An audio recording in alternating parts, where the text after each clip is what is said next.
Master your breathing. Everyone tells you to just calm down and breathe. Take a deep breath. Relax.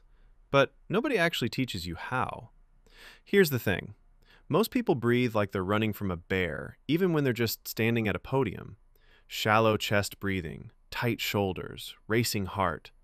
That's not nerves, that's your body gasping for air. The fix is diaphragmatic breathing.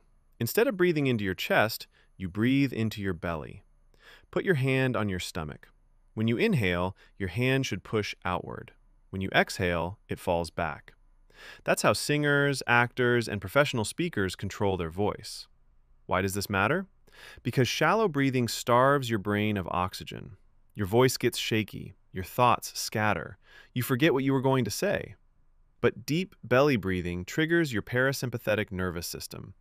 It tells your body the bear is gone. Your heart rate drops, your voice steadies. Practice this for 5 minutes every morning. Breathe in for 4 counts, hold for 4, out for 4.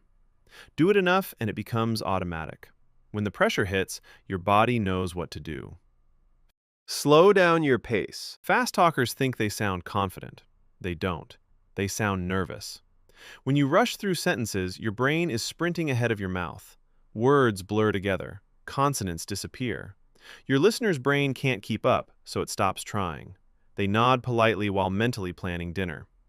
Here's what actually happens when you speak too fast. You skip over your best points. You swallow the punchlines. You finish before anyone absorbs what you said. Speed doesn't communicate urgency. It communicates anxiety. The solution isn't speaking in slow motion. It's finding your natural rhythm. Record yourself talking about something you know well. Play it back. You'll hear exactly where you rush and where you breathe.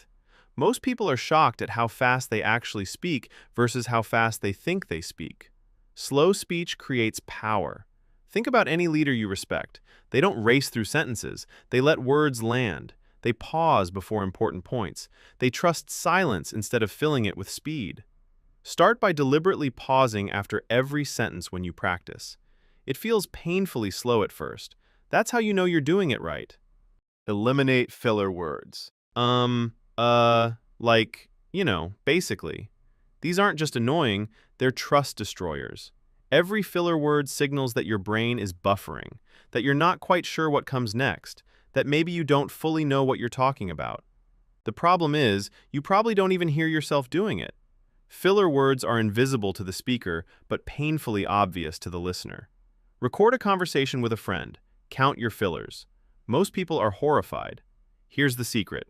Fillers exist because silence feels uncomfortable. You're terrified of the gap between thoughts, so you fill it with noise. But that gap isn't a problem, it's an opportunity. Replace every filler with a pause. Instead of, I think, we should, consider this option, you say, I think, pause, we should consider this option. Same content, completely different impact. The pause makes you sound thoughtful, deliberate, in control. It gives your listener time to process. It gives you time to think.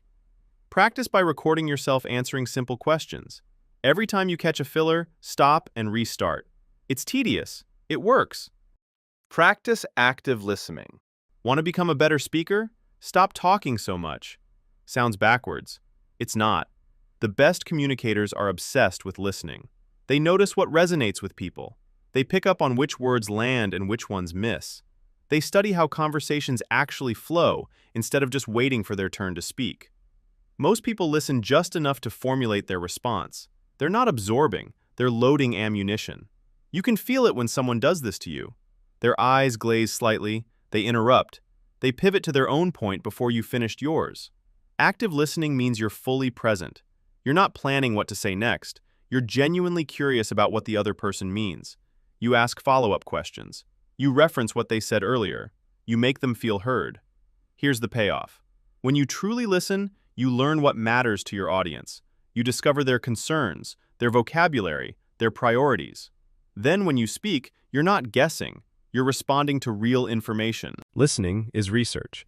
The best speakers do their homework by paying attention to everyone else first. Record and review yourself. You don't actually know how you sound. Nobody does. There's a reason hearing your recorded voice feels weird. The voice in your head resonates through your skull bones. It's deeper and richer than what other people hear. When you speak, you're getting a filtered version of reality. Same with your habits. You don't notice the nervous laugh after every sentence. You don't see yourself looking at the ceiling when you think. You don't catch the way you trail off at the end of important points. Recording yourself is brutal. It's also the fastest way to improve. Start simple. Record a voice memo explaining your job to someone who's never heard of it. Play it back. Listen for pace, filler words, clarity, energy. Now record it again. Compare them. Video is even more revealing. You'll see posture problems, weird hand movements, lack of eye contact with the camera. All the things you're completely blind to in the moment become obvious on replay. Do this weekly. Pick one thing to fix each time. In 3 months, you'll sound like a different person. Expand your vocabulary. Limited vocabulary isn't just about sounding smart. It's about precision. When you only have a few words to describe something, you end up using the same ones over and over. Everything is good or bad or interesting. Your ideas blur together because you're painting with 3 colors. A bigger vocabulary lets you say exactly what you mean. Instead of "that was a good presentation," you can say it was compelling, persuasive, thorough, or energetic. Each word creates a different picture. Each word is more useful to the person who hears it. But vocabulary expansion isn't about memorizing SAT words. It's about absorption. Read widely. Listen to podcasts by articulate people. When you encounter a word you don't know, look it up and try to use it within 24 hours. The key is natural incorporation. Don't force big words into sentences where simple ones work better. That sounds pretentious. The goal is having more options, not showing off. Pay attention to how experts in any field describe their work. They have specific language for specific things. That precision is power. Borrow it. Tell stories, not statements. Facts inform. Stories transform. You can tell someone that exercise improves mental health. Or you can tell them about the time you started running after a brutal breakup and slowly felt your brain come back online. Both are true. One is forgettable. One sticks forever. Humans are wired for narrative. We've been telling stories around fires for thousands of years. Our brains evolved to remember characters, conflict, and resolution. We forget statistics instantly, but remember the person who overcame something for decades. Every point you make can become a story. Instead of preparation is important. Tell the story of the one time you didn't prepare and what happened. Instead of communication matters in relationships, tell the story of the conversation that saved or destroyed one. Structure helps. Good stories have a setup, tension, and payoff. Something was normal. Something changed. Here's what happened next. Keep it tight. Don't wander. The magic is specificity. I was nervous this week. My hands were shaking so hard I spilled coffee on my notes is vivid. Details make stories real. Reality makes stories memorable. Work on body language. Your body speaks before your mouth opens. Walk into a room with slumped shoulders and crossed arms, and people have already decided you're closed off. Stand tall with open posture, and they assume you're confident, even if you're terrified inside. The signal arrives before the sound. Eye contact is the biggest one. Look at people when you speak to them. Not staring, not scanning the room. Actually connecting with individuals for a few seconds at a time. It makes people feel seen. It makes you seem trustworthy. Gestures should support your words, not distract from them. Use your hands to emphasize points, not to fidget nervously. If you don't know what to do with your hands, keep them still. Random movement pulls attention away from what you're saying. Posture affects your voice. Slouching compresses your diaphragm. Standing straight lets you breathe properly and project. Your physical position literally changes the sound that comes out. Practice speaking in front of a mirror. It feels ridiculous. It works. You'll catch habits you never knew you had. Then film yourself and watch without sound. What story does your body tell? Join a speaking group. Reading about speaking is not the same as speaking. You can study techniques for years and freeze the moment you stand in front of actual humans. Knowledge without practice is useless. Speaking is a physical skill. You have to do it to improve. No amount of theory replaces real reps. Groups like Toastmasters exist everywhere. They provide a safe space to practice where failure doesn't cost you anything.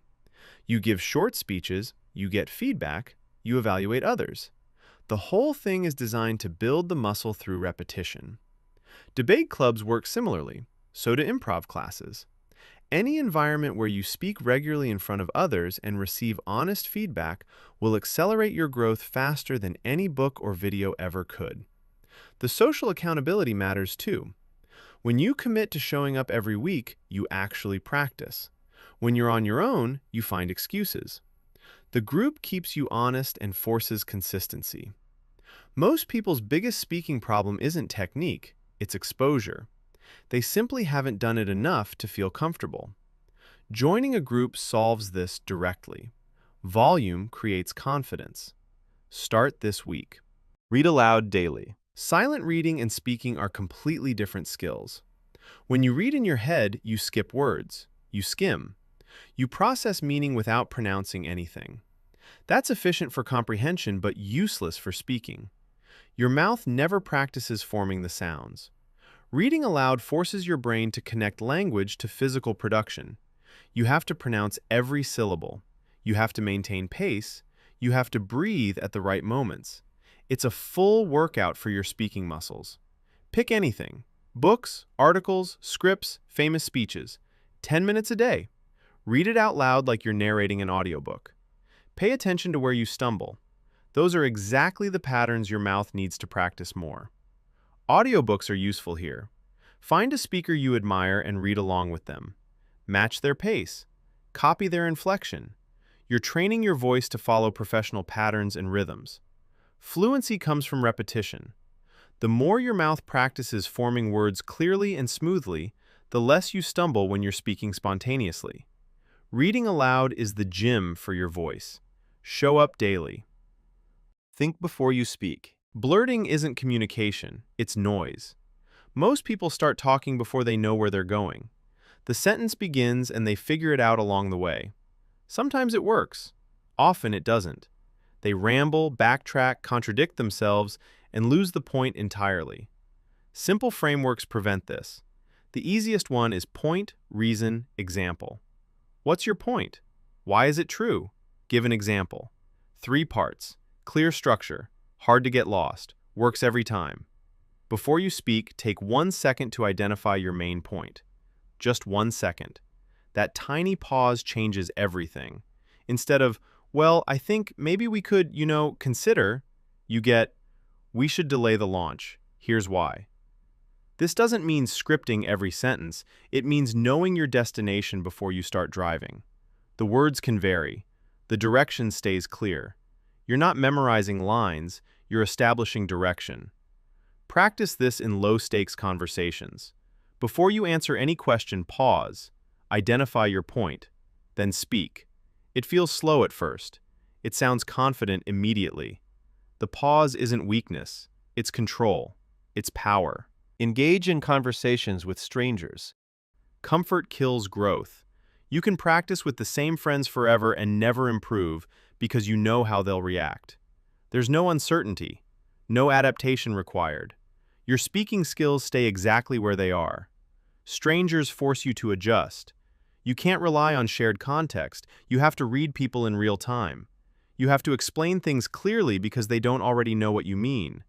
Every conversation is a test of your actual ability. Start small. Talk to the barista. Ask the person next to you in line about something neutral. Initiate conversations you would normally avoid. Each one builds tolerance for the discomfort of connection. The fear of talking to strangers is mostly imaginary. People are generally friendly when approached normally. The worst outcome is a short, awkward interaction that you forget by tomorrow. The benefits compound. You learn to read body language quickly. You develop opening lines that work. You discover what makes people engage versus shut down. You become adaptable instead of dependent on familiar conditions. Speaking is social. Practice in public.